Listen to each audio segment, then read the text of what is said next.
Hello, welcome to పర్లేదు బాబాయ్ channel. ఇవాళ మనం మాట్లాడుకోబోయే టాపిక్ ఏంటంటే రీసెంట్ గా మోడీ గారు చేసిన కొన్ని సంచలనమైన టాపిక్స్ గురించి మనం మాట్లాడుకోబోతున్నాం. ఆయన పెట్టిన కొన్ని కండిషన్స్, ప్రజలు ఎలాంటి సిచ్యువేషన్ ఉందో మనం దానికి ఎలా ప్రిపేర్ అవ్వాలి దాని కోసం ఆయన మనకి కొన్ని సినారియోస్ ఎక్స్ప్లెయిన్ చేశారు. ఆ సినారియోస్ ఎందువల్ల చేశారు ఏంటి అనే దాని గురించి మనం ఇన్ డీటెయిల్ చేసుకుందాం. అందులో వర్క్ ఫ్రమ్ హోమ్ అనేది ఉంది, స్కూల్స్ అనేవి ఆన్లైన్ క్లాసులు తీసుకోమని చెప్పడంలో ఉంది, ఆయిల్ సేవ్ చేయమని చెప్పడంలో ఉంది, మ్యాక్సిమం పబ్లిక్ ట్రాన్స్పోర్ట్ యూజ్ చేయడానికి, ఇలా కొన్ని కండిషన్స్ అనేవి మన మోడీ గారు చెప్పారు. కానీ ఇప్పటి వరకు దేశ చరిత్రలో ఎలాంటి ప్రైమ్ మినిస్టర్ కూడా ఎప్పుడు ఇలాంటి సిచ్యువేషన్ ఎక్స్ప్లెయిన్ చేయడానికి ముందుకు రాలేదు.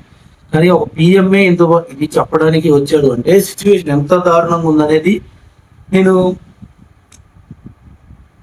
మీకు ఎలా చెప్పాలనేది కొంచెం అర్థం కావట్లేదు. ఓకే, ఇంకా మనం ఇన్ డీటెయిల్ గా మనము సినారియో దాని గురించి మాట్లాడుకుంటూ వెళ్దాం. ప్రజెంట్ మనం దేశంలో చేయాల్సిన మెయిన్ 7 పనులు ఏమేయని మన పిఎం గారు మే 10వ తేదీన మనకి హైదరాబాద్ మీటింగ్ లో ఎక్స్ప్లెయిన్ చేయడం జరిగింది. దాంట్లో ఆయన ఫస్ట్ మనం కోరుకునేది ఏంటంటే దేశభక్తి అనేది బార్డర్ లో ఉండి సేవ చేయడమే కాదు, ఇండియా లోపల ఉండే వాళ్ళు కూడా మన ఎకానమీ అనేది సేవ్ చేయాలి, అది మీ చేతుల్లో ఉందని చెప్పేసి మోడీ గారి పిలుపు అనేది ఇచ్చారు. సో ఇందులో మెయిన్ నాకు తెలిసి ఇప్పటివరకు ఏ ప్రైమ్ మినిస్టర్ ఇలాంటి ఒక స్టేట్మెంట్ అనేది ఇవ్వలేదు అనుకుంటా. గోల్డ్ అనేది కొనడం కూడా ఆపేయమని చెప్పాడు. ఇవన్నీ ఎందుకు చెప్పాడు అంటే ఇక్కడ మెయిన్ రీజన్ ఏంటంటే దీని వెనకాల present US, Israel, Iran war జరుగుతుంది. ఆ క్రైసిస్ వల్ల స్ట్రైట్ ఆఫ్ హార్మోజ్ అనేది మూసేయడం జరిగింది. అందువల్ల మనం ఇప్పుడు ఆయిల్ పర్చేస్ చేయాలన్నా, గోల్డ్ పర్చేస్ చేయాలన్నా మనం దుబాయ్కి డాలర్స్ లో పేమెంట్ చేయాలి. ఆ డాలర్స్ అనే రిజర్వ్ అనేది మన దగ్గర అయిపోతుంది. సో ప్రజెంట్ మన ఇండియన్ రూపీ కరెన్సీ ఎంతలో ఉందో మీకు తెలుసు కదా, దాని నుంచి మనం డాలర్స్ కన్వర్ట్ చేసుకోవాలంటే మన దగ్గర ఎకనామిక్ క్రైసిస్ అనేది వస్తాయి. ప్రజెంట్ మనం థర్డ్ పొజిషన్ లో ఉన్నాం ఎకనామిక్ గ్రోత్ లో. దాన్ని మళ్ళీ మనం బ్యాక్ తీసుకొచ్చేదానికి అయిపోతుంది. సో ఇండియాను పడగొట్టడానికి ఇది ఒక కుట్ర కూడా మనం అనుకోవచ్చు. ఎందుకంటే యుఎస్ఏ ప్లాన్ చేసిన కుట్రలో ఈ ఎకనామిక్ క్రైసిస్ అనేది ఈ వార్ ని ఎప్పుడో ఎండ్ చేయాలి. కానీ ఇన్ని రోజులు ఎందుకు మాటలు జరపట్లేదు సరిగ్గా, ఏ పీస్ టాక్స్ అనేది జరగట్లేదు, వార్ ఆపడానికి ఎవరో ప్రయత్నించట్లేదు. సో ఇదంతా ఏంటంటే ఇంకొక దేశం ఎకనామిక్ అనేది ఎఫెక్ట్ అవుతుంది. మన ఇండియానే కాదు, ఇక్కడ చైనా అవ్వచ్చు, రష్యా అవ్వచ్చు, వీళ్ళ ఎకనామీస్ కూడా ఇబ్బంది పడతాయి. కానీ మనకి రష్యా అనేది ఫుల్ సపోర్ట్ ఉంది. ఎప్పటి నుంచో మనకి ఫ్రెండ్ గా ప్రతిసారి కష్టాల్లో ఉన్న ప్రతిసారి తను మనకి హెల్ప్ చేయడం, కానీ మనకి ఆయిల్ క్రైసిస్ అనేది కొంచెం పడలేదు. కానీ గోల్డ్ రిజర్వ్ అనేది మనకు చాలా డ్యామేజ్ తీసుకురాబోతుంది. అందుకనే ఆయన ఫస్ట్ మెయిన్ గా గోల్డ్ అనేది ఎవరు కొనొద్దు అనేది క్లారిటీగా చెప్పాడు. దీంతో పాటు ఇంకొక ఎఫెక్ట్ ఏంటి, ఇంకొక వైరస్ అనేది మనకి పాండమిక్ గా రాబోతుంది, సిచ్యువేషన్ అనేది చాలా దారుణంగా ఉండబోతుందని చాలా మంది ఎక్స్పర్ట్స్ అనే వాళ్ళు అయితే చెప్తున్నారు. సో దీని ప్రకారం చూసుకుంటే ఆయన మనల్ని అడిగింది చాలా సింపుల్ అండి, చాలా సింపుల్ టాపిక్స్ అడిగాడు. దీన్ని మన దేశం కోసమే చేయాలి, మన సొంత ఖర్చుల కోసం ఇవాళ ప్రతిపక్షంలోకి వెళ్ళిపోయేసి మనం మాట్లాడడానికి ప్రాబ్లం లేదు. కానీ ప్రజెంట్ ఉండే కండిషన్ ఏంటి, వార్ సిచ్యువేషన్ వల్ల మనకు ఆయిల్ ప్రొడక్ట్స్ రావాల్సింది కానీ ప్రైసెస్ కానీ పెరిగిపోయాయి. అవి మనం కొనుక్కొని ఇండియాలో సప్లై చేయాలంటే మనకు మళ్ళీ పెట్రోల్, ఈ డీజిల్ రేట్లు ఇవన్నీ పెరిగిపోతాయి. ఆల్రెడీ గవర్నమెంట్ మనకి 24 రూపీస్ సంథింగ్ సబ్సిడీ కూడా ఇస్తుంది పెట్రోల్ కి. సో అందువల్ల మనకి పెట్రోల్ ప్రైజెస్ అనేది మన మీద భారం పడట్లేదు. ఈ భారం అంతా పిఎం మోడీ మీద పడదు. మనము ఆయన చెప్పి ఫాలో అవ్వకపోతే ఇవన్నీ మన మీద పడతాయి.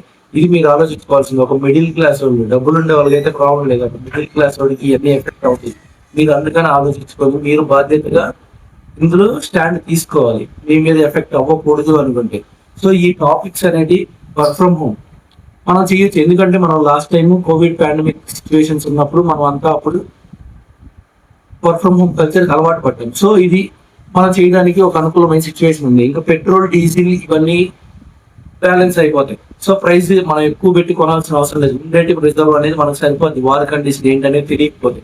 ఇంకోటి ఏంటి, విదేశీ ప్రయాణాలు చాలా వరకు తగ్గించుకోమని చెప్పారు. ఎందుకంటే మీరు విదేశాలు వెళ్ళడానికి ప్లాన్ చేసినా దానికి కూడా ఫ్యూల్ కన్జంప్షన్ అనేది కావాలి, రేట్లు అనేవి పెరిగిపోతాయి. పడడం మీ మీదే పడుతుంది టికెట్ ప్రైస్ అనేది.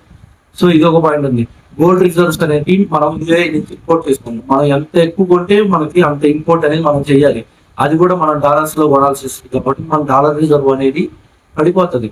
మనము డాలర్ రిజర్వ్ పడిపోకుండా ఏం చేస్తున్నామంటే ప్రజెంట్ అప్పుడెప్పుడు డబ్బులు డాలర్ రేట్ తక్కువ ఉన్నప్పుడే మనం డాలర్స్ లో కన్వర్ట్ చేసి రెడీగా పెట్టుకుంటాం. 95కి వచ్చాక మనం దాన్ని కన్వర్ట్ చేయమన్నమాట. ఆ రిజర్వ్ అంతా మనకి పడిపోయింది అనుకోండి, మన ఖాళీ అయిపోయింది అనుకోండి, మన దగ్గర ఉండే డాలర్ రిజర్వ్ అనేది అది చాలా అంటే చాలా ఎఫెక్ట్ అవుతుంది మన ఇండియాకి. ఇప్పుడుండే ప్రైస్ లో మనం డాలర్ తీసుకోవాలి, మన రూపీని ఖర్చు పెట్టాలంటే చాలా ఇబ్బంది అవుతుంది. దీని గురించి కూడా మనం ఆలోచించుకోవాలి. సో ఇక్కడ మనం ఎంతవరకు మనం సాయం చేయగలుగుతాం ఇది వరకే చూసుకోవాలి. ఇంకో కండిషన్ ఆయన ఏం చెప్పాడు, పబ్లిక్ ట్రాన్స్పోర్ట్ లో ఎక్కువ వాడండి, ఈవీలు ట్రై చేయండి, ఎలక్ట్రికల్ వెహికల్స్ కొనుక్కోండి, మనకి ఎనర్జీ సోర్సెస్ తక్కువ ఏం లేదు, ఎనర్జీ సోర్సెస్ ఫుల్గా ఉన్నాయి. సో ఎలక్ట్రికల్ తీసుకొని మీరు పొల్యూషన్ కంట్రోల్ అవుతుంది. ఎలక్ట్రిక్ వల్ల మనకి బటన్ ఉండదు, ట్రావెలింగ్ ఈజీగా ఉంటది. ఇంకొకటి ఆయన ఫెర్టిలైజర్స్ యూజ్ చేయడం కూడా తక్కువ చేయమని చెప్పారు, ఆర్గానిక్ గా పండించడానికి ట్రై చేయమని చెప్పారు మెయిన్ గా. ఎందుకంటే అది దిగుమతి కూడా మనం బయట నుంచి తెచ్చుకునేదే, దానికి కూడా మనం పేమెంట్ అనేది ఎక్కువే పడుతుంది. సో ఇలా ప్రతిదీ మేక్ ఇన్ ఇండియా కూడా ఆయన చెప్పారు. కానీ ఈ పాయింట్ ఎవరు పట్టించుకోవట్లేదు, ఎందుకంటే మనకు నెగిటివ్ అనేది కావాలి ఫస్ట్. ఎవరు పాజిటివ్ చెప్పిందని ఎవరు మేక్ ఇన్ ఇండియా చేయొచ్చు కదా, మన రూపీ మన దగ్గరే ఉంటుంది, ఇంపోర్ట్ కాస్ట్ అనేది మనకు తగ్గుతుంది ఎప్పుడైనా కానీ. సో ఇది ఆయన మనకు చెప్పే సిచ్యువేషన్. మనకి పబ్లిక్ ట్రాన్స్పోర్ట్ అనేది ఉంది ప్రతి సిచ్యువేషన్. మనము ఇప్పుడు లాస్ట్ ఇయర్ అనుకుంటా నాకు తెలిసి శ్రీలంక ఎలాంటి సిచ్యువేషన్ లో గెలిపోయింది చూసారు కదా, ఒక డజన్ బనాలు కొనాలంటే వాళ్ళు 3,000 రూపాయలకి ఆ సిచ్యువేషన్ లో గెలిపారు. పాకిస్తాన్ అయితే మరీ దారుణం, వాళ్ళ గురించి అసలు మరి వాళ్ళు ఎప్పుడెప్పుడు డబ్బులు అడుక్కుందాం అని బయటకు వెళ్ళిపోతున్నట్టు సిచ్యువేషన్ ఉంటుంది వాళ్ళది మరీ కాస్ట్ లో ఇల్లు ఉంది. వాళ్ళు పెట్రోల్ ప్రైస్ 500 ఉంది, దాంతో పోల్చుకుంటే మన ఇండియాలో చాలా తక్కువ మనం రేట్ కు మనకి పెట్రోల్ అనేది వస్తుంది. దాని గురించి కూడా ఆలోచించుకోండి. ప్రైజెస్ అనేవి పెరిగాయి, దాంట్లో కొన్ని మిస్టేక్స్ ఉన్నాయి, కొన్ని రైట్స్ ఉన్నాయి. మనం కాలం పెరిగేసి మన గ్రోత్ రేట్ పెరుగుతున్నప్పుడు ఇవి పెరుగుతూ వస్తుంది. ఎందుకంటే మనల్ని కంట్రోల్ చేయడానికి చాలా కంట్రీస్ అనేది ట్రై చేస్తాయి, మనం పైకి వస్తే ఏమవుతుంది అనేది వాళ్ళకి తెలుసు కాబట్టి. సో ఇవన్నీ మైండ్ లో పెట్టుకొని ఈ 7 పాయింట్స్ ని అందరూ ఫాలో అయితే మనకే మెయిన్ గా ఒక మిడిల్ క్లాస్ ఫ్యామిలీ అతను బతకాలంటే చాలా కష్టం అవుతుందండి.